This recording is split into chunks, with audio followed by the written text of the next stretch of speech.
What is up, YouTube? Welcome back to Wrenching Wrecked. Can't even talk right now. Not because I'm hammered, I'm just distraught. So, where we left off yesterday, we got the heads all apart. Now, I got one head chucked back up here. We're gonna lap the seats. There's a couple ways to do it. I have, where are my valve lappers? Little wood sticks with suction cups. I also have a drill. Back drill is not really the way you want to do this, but I think I'm going to do it because I'm lazy and want to do this quicker. And then we're going to do some valve lapping compound on the back side of the valves. Recut the seats on this so it'll have a nice fresh seal. Eliminate one more variable. Then, I think I showed a couple videos of the carburetor.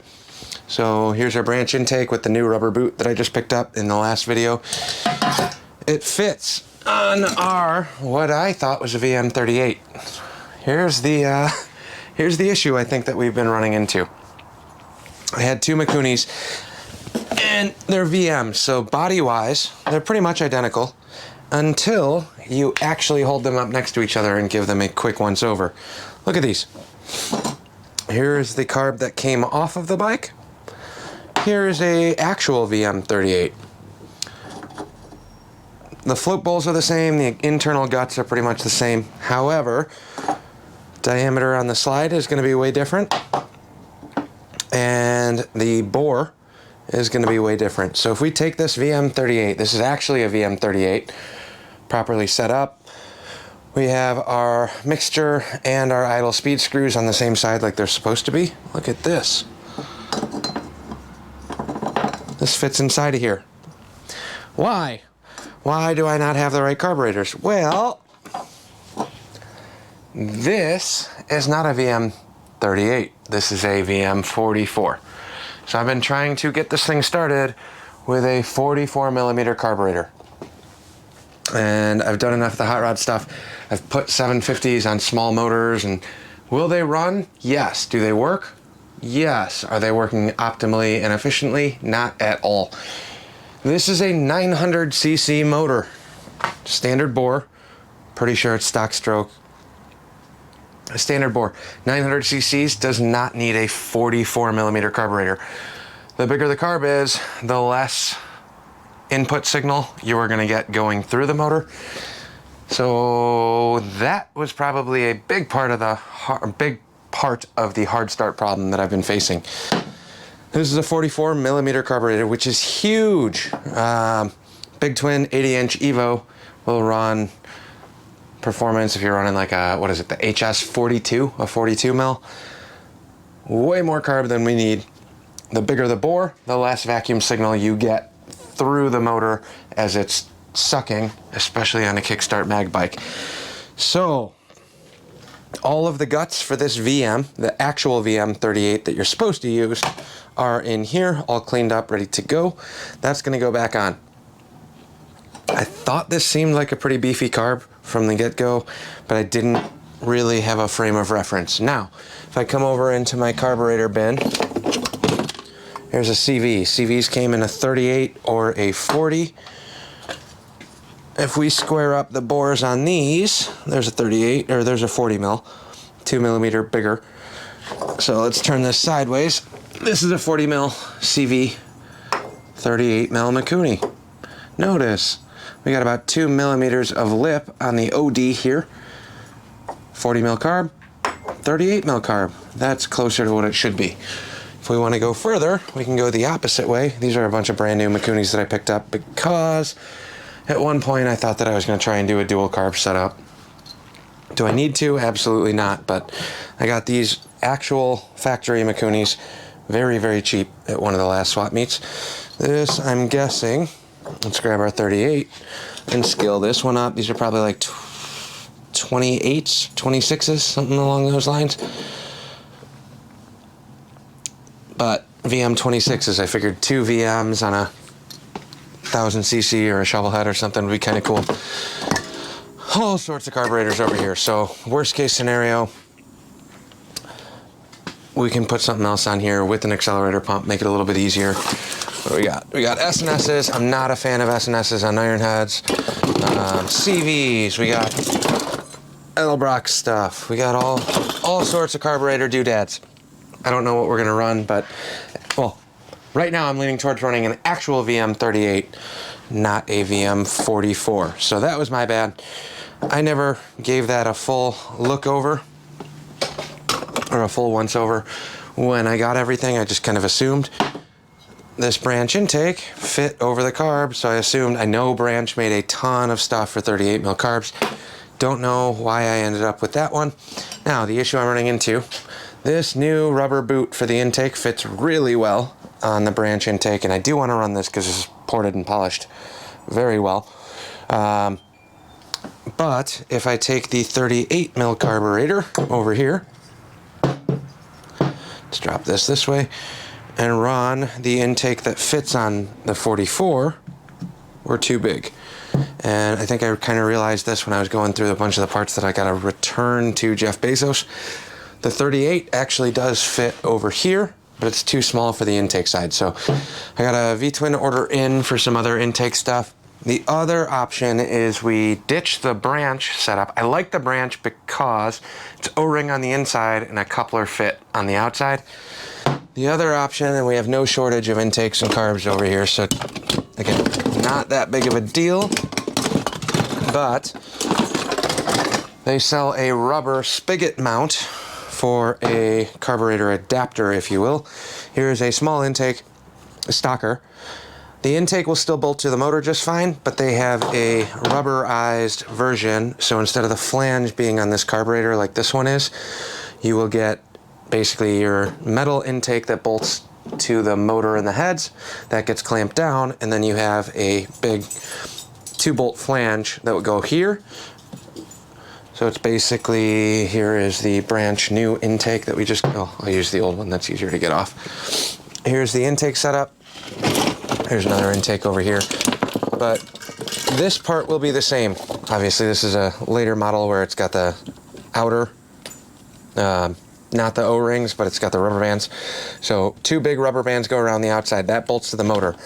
Then on this, instead of going flange on the carb that bolts right up to the intake, this goes in between. So it's basically a flanged mount to a spigot, all as one piece, that will, in theory, slip fit over the carburetor. I think I finally figured it out. So a 44 mil carb on a stock 900cc motor is way too much. It's like taking a 302 and putting a 1050 CFM carb or something on it. Could it still start and run? Yes, but your vacuum signal is going to go down. A perfect example, I'm running a 500 CFM carb on my pickup on the 64 Ford. I had a 600 Edelbrock, not the best. I had a 750 Harley on there for a minute. I never fully got it dialed. Did it start and run? Yes. Did it pull way hard, way high in the RPM range? Yeah, it pulled really, AFR heads too, but it pulled really hard way up top. Down low, the thing was piss poor, slow, boggy, was not happy in the drivable RPM range. Same thing here. If we're putting a 44 mil carb on this, the vacuum signal, the bigger your opening, the softer your airflow, or there's a fancy term for that. I can't remember it off the top of my head. It'll come to me in a minute. Volumetric efficiency, I think. The bigger the bore, the slower air is going to move. Same thing on the Mikunis. I know that Mikunis run an enrichener, not a choke, which is why when you click your choke on, you are really not supposed to give it any throttle. If you open the throttle, air is going to flow through the bore before it does through the starter circuit using one of the jets up front. So that's why on an enrichener circuit, as opposed to a choke, to be specific on the name, you don't want open slide when you're running an enrichener, because the enrichener gets the vacuum to pull the mixture in from the slide being closed. When you open, CVs actually run the same way if you're a CV person. However, CVs do have an accelerator pump, which gives you a little bit more cheating room. A Mikuni does not. So instead of the 44 mil, we're going to switch back over to a 38, but I'm very confident that we figured out what the hard start issue is on that. Now it's just a matter of trying to get the right parts and the right intakes to make that work. Anyways, I'm rambling. I was just really excited to realize that. I didn't know, and when I found out, I felt like an idiot. But it is what it is.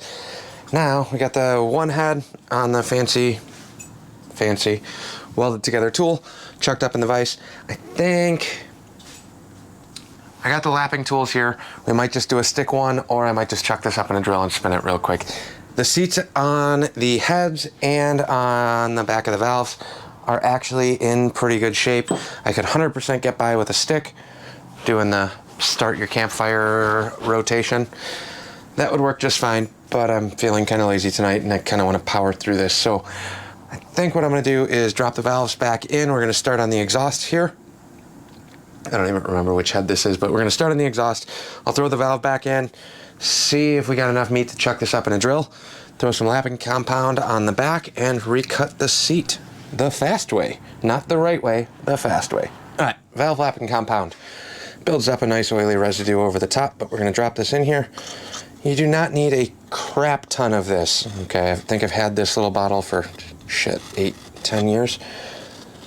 This right now, what I have on the back side of this valve is more than enough. But we'll lay this in here. A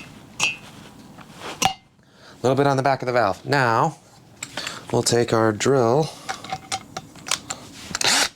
open this up, clamp it down onto the valve, so we get a nice spin here. And I'm going to go both directions. It's a little bit harder doing this on Harley heads, but I'm pulling back on the drill here, so I'm pulling it into the seat. Spinning. Both directions. That's what I was kind of worried about, this sliding off.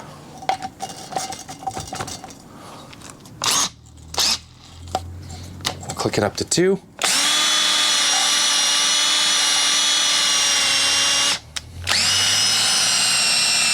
Both directions here. And we slid off again. That's okay. Let's see what this looks like now.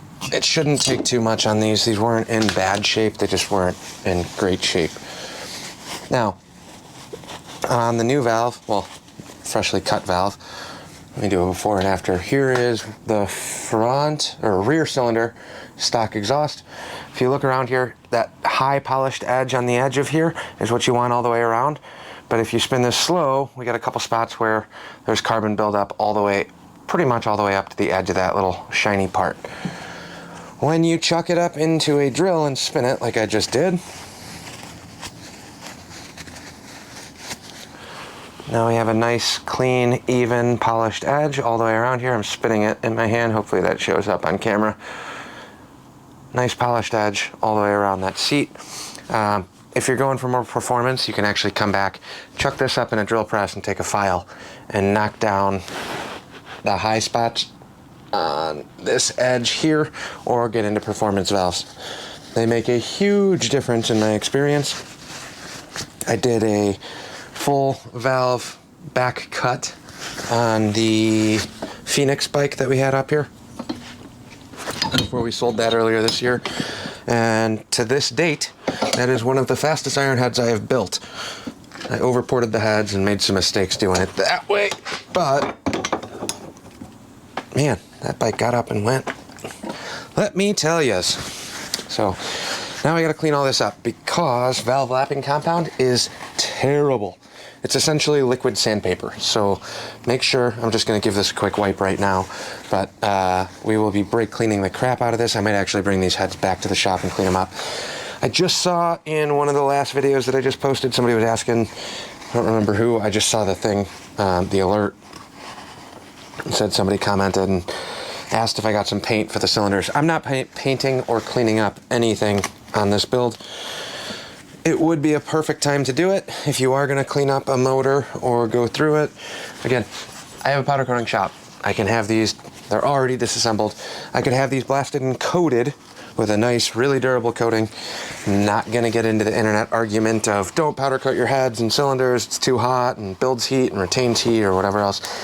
I have coated most of the motors in this garage. Not my Super Glide, because I left that one crusty.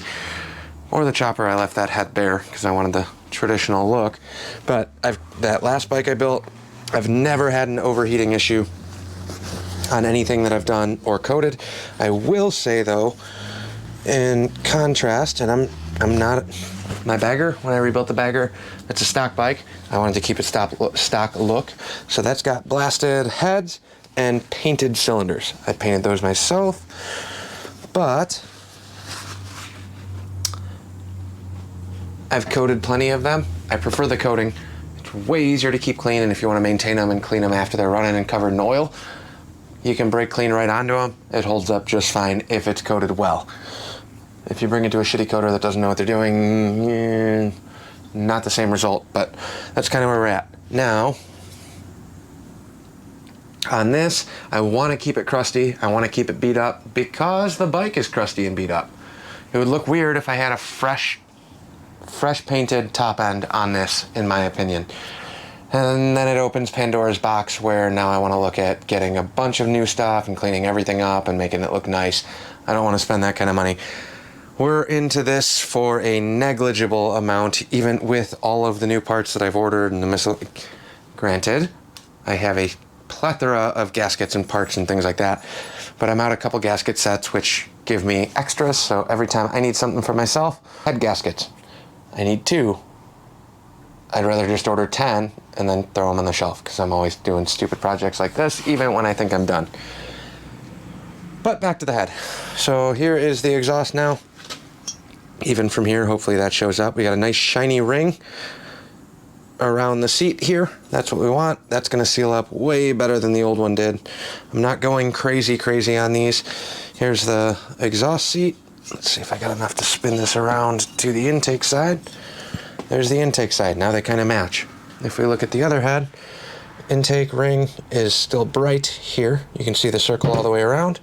Exhaust, it kind of mutes down. I know it's a little bit out of the light, but that's the part we're trying to fix. So let me do the intake now. We're going to do the exact same thing here. Throw you guys up on the tripod. Grab the intake valve here. Here's the old exhaust valve, by the way. You can see that black line that goes all the way down to the end. We want that nice and shiny. So, did the exhaust valve. These are all going to get deep clean, brake cleaned, and wiped down with good towels.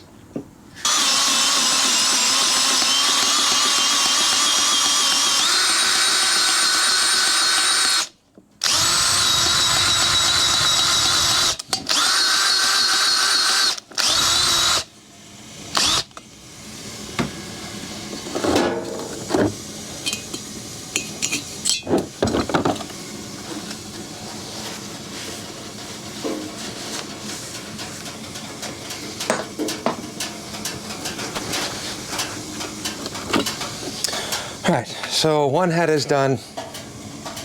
This one's good to go. I am going to put these in a box and bring these to the shop tomorrow and run them through the degrease tank and go clean the crap out of these. Again, it's easier to clean these if I were to blast everything, not after I start cutting the valves and things like that, but if you wanted to paint them, pay the couple bucks, get them blasted. It's gonna stick better. And then if you are going to go the cheaper paint route, nothing wrong with that, but make sure you have a way to cure the paint. Don't just spray it and let it sit for a couple days and expect it to cure. Never works that way. It needs heat. Or put them in the oven or torch the crap out of them so they're nice and warm and then paint them. That's, in my experience, the only way that that actually holds up. Correct me if I'm wrong in the comments, but we'll check this one out. Second head, and regrind the intake and exhaust again. Got this chucked back up. Here's our intake valve. We got some valve lapping compound around the back side. And we're gonna drop this guy right in here, like so.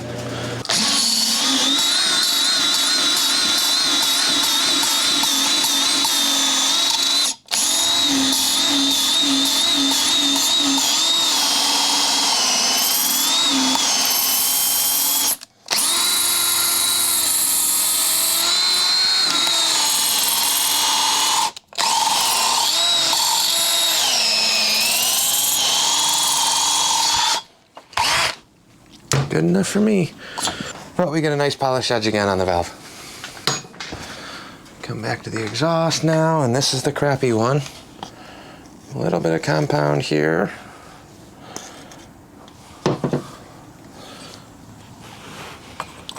Slide this back through the valve guide. There we go. This is all you need if you're doing it by hand. Suction cup, grab it.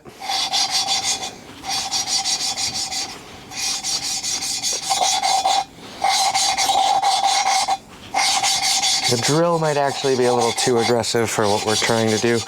Actually, I know it's too aggressive for what we're trying to do, but it is substantially faster.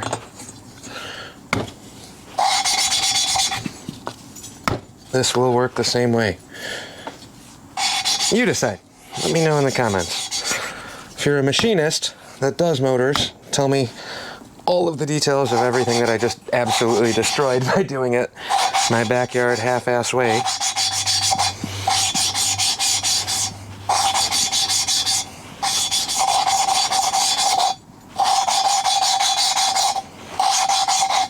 You can also take some fuel line if you are going to use a drill. Put fuel line in between here and clamp that into the drill so you're not clamping on the valve itself. It's definitely better on the valves. I can guarantee that much.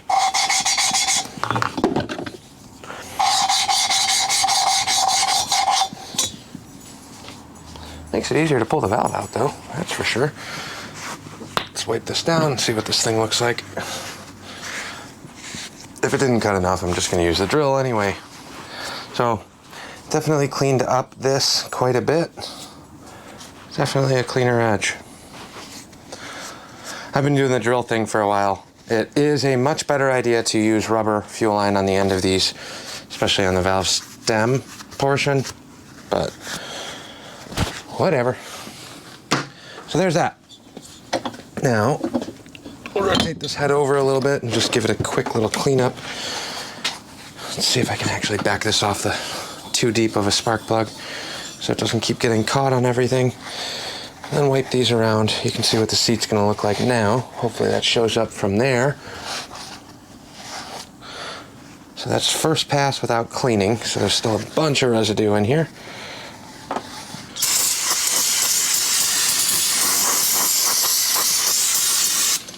This is going to get a very, very thorough, very deep cleaning. Now we have a very nice clean valve seat on all of them. So we did the intake and exhaust on both front and rear, which is why I pulled this head off. Tomorrow, I don't know how much time I got to get out here tomorrow. At some point this weekend, the goal is to get the heads back together.